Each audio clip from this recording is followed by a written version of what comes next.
When you look at all of the spiritual things or the intellectual things or the relational things or the financial things or the emotional things that are a part of your life, can you see God at work in your life?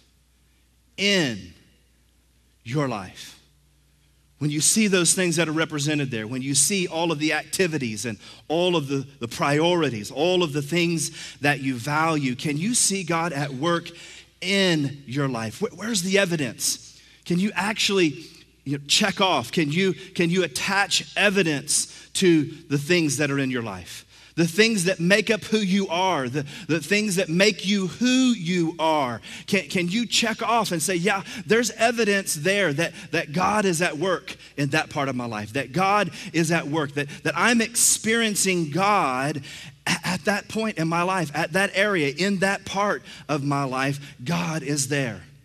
For some of us, we can say, yes, I can see God working here. And then you think, you look at one part of your life and say, I can't see God really at work there. Ooh, this area, yeah, I can really see progress, and I can see some great things that are involved in this part, and I can see how God has helped me in this area of my life. But man, I'm not handling that part, that area of my life, that particular activity, that particular part of my life, that priority. I'm not really handling that well. I'm not really accomplishing much there. Maybe for some, we're sitting here today and we can say, well, I cannot see God working at all. It's hard for me to see God at work in my life. I'm trying to find Him. I'm wanting something better for my life. I'm wanting to have what God desires for me to have. That's part of my story. Part of my story was that I was raised in church. My parents have been pastors, and really on some degree and some level, they're in the church here and they continue to pastor. And so I grew up in church, and all of my life I've been a part of church. I've been around God. I've seen God. You could say I've seen it all. I've heard it all. I've been there, done that, bought the t-shirt. I've been around religion, and I've been around denomination, and I've been around the church. But what is so interesting is that I found in my life, I came to a place in my life where I realized that God did not exist in my circle. God didn't exist in the realm of who Shon was. Now, it's not that I hadn't seen evidence of God's realness in the church. I'd seen it in situations around me. I'd seen God do things. It wasn't that I hadn't seen God and His evidence in the lives of people that were around me and people that I went to church with. It wasn't that I didn't see God in the lives of my parents. It wasn't that I didn't see God in the lives of my youth group and in the lives of those people that I had relationship with. I went to a Christian school. It wasn't that I didn't see God at work in my Christian school and the peers that I was a part of. I saw God's realness. I'd even been taught that God was real. It wasn't that I didn't believe in the existence of God.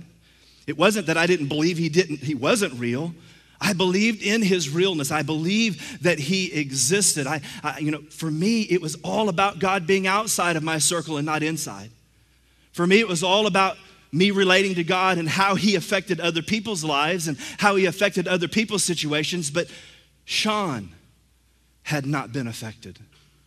Shon had not experienced the realness of God. Shon and who Shon was and who God had created Shon to be, I couldn't recognize what God was doing in me. And again, intellectually, I could say, well, yeah, God is real.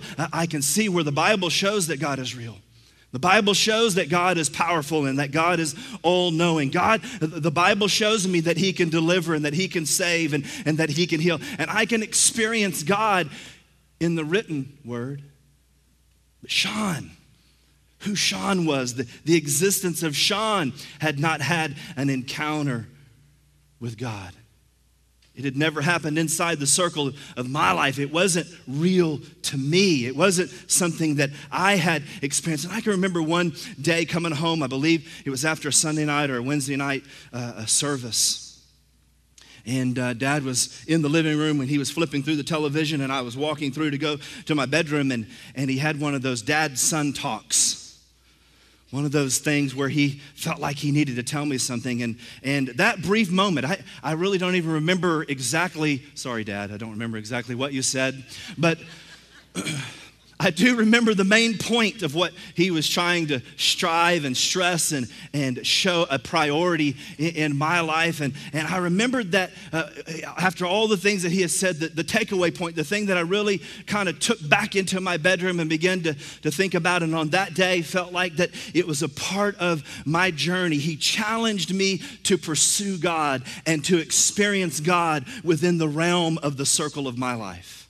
To not live off of his relationship or my mom's relationship with God, not live off of the church's relationship with God or others and their relationship with God, to not live off of the experiences of old or the experiences in God's word, which are so valuable and teach us, but to have my own experience with God, to have my own pursuit of God. He challenged me to go after God personally in my own life. Obviously, it took me some time. For those of you that know our story, and Rachel and I will be sharing more and more of our story throughout this series, because this series represents really our journey.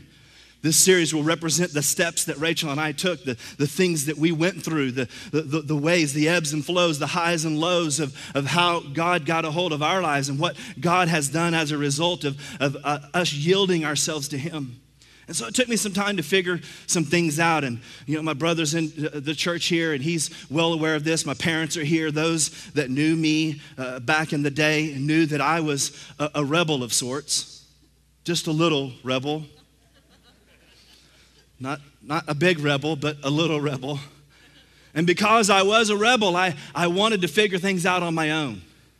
I didn't want people to tell me or put me in a box or tell me exactly how I needed to do things. I wanted to figure it out on my own. I wanted to make my own way. And what was so cool, though, now looking back 25 years later, looking back on my life and looking back at some moments, some key pivotal moments, that being one of the moments I believe that God used to speak something that my life, the circle of my life, just cracked open just a little bit.